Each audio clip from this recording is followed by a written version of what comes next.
கண்மணியனுடன் அடுத்த வர எபிசோடில் பார்த்தீங்கன்னா, கண்மணி வந்து கோச்சுக்கிட்டு அவங்க அம்மா வீட்டுக்கு போயிருவாங்க. அவங்கள பார்க்க பார்த்தீங்கன்னா, கார்த்திக்கும் பவித்ராவும் வந்திருப்பாங்க. இங்கேருந்து யாரும் வராதீங்கன்னு சொல்லிட்டு, இல்ல திரும்ப திரும்ப எதுக்கு என்னை போட்டு டார்ச்சர் பண்ணுறீங்கன்னு சொல்லிட்டு, அவங்கள வந்து கண்மணி திட்டி அனுப்பிச்சிருவாங்க. அதுக்கப்புறம் பார்த்தீங்க அப்படின்னா, அன்போட அண்ணன் பசங்க 2 பேருமே கண்மணிய பார்க்க வந்திருக்காங்க. நாங்க காலையிலேருந்து சாப்பிட கூட இல்ல. நீங்க எதுக்காக இங்க வந்தீங்கன்னு சொல்லிட்டு அந்த குழந்தைங்க வந்து கேட்பாங்க. உடனே அந்த குழந்தைங்க 2 பேருக்கும் கண்மணி வந்து சாப்பாடு வந்து ஊட்டி விடுவாங்க. இத பார்த்து அவங்க அம்மா எவ்வளோ பாசமா இருக்கு பாரு இந்த குழந்தைங்க கண்மணி மேல.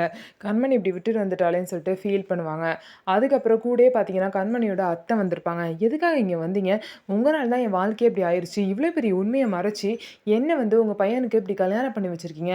ஏழை வீட்டு பொண்ணுங்கன்னா உங்களுக்கு சாதாரணமா போச்சா?" அப்படின்னு சொல்லிட்டு அவங்களையும் திட்டி அனுப்பிச்சுருவாங்க.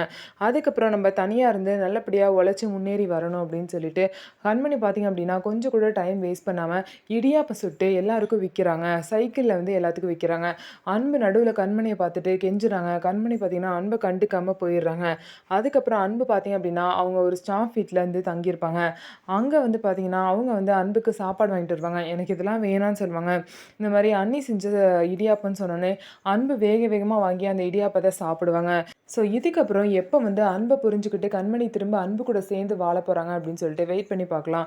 நம்ம வீடியோ உங்களுக்கு பிடிச்சிருந்தா, நம்ம வீடியோவ லைக் பண்ணிக்கோங்க. மறக்காம நம்மளோட சேனல சப்ஸ்கிரைப் பண்ணிட்டு பாருங்க.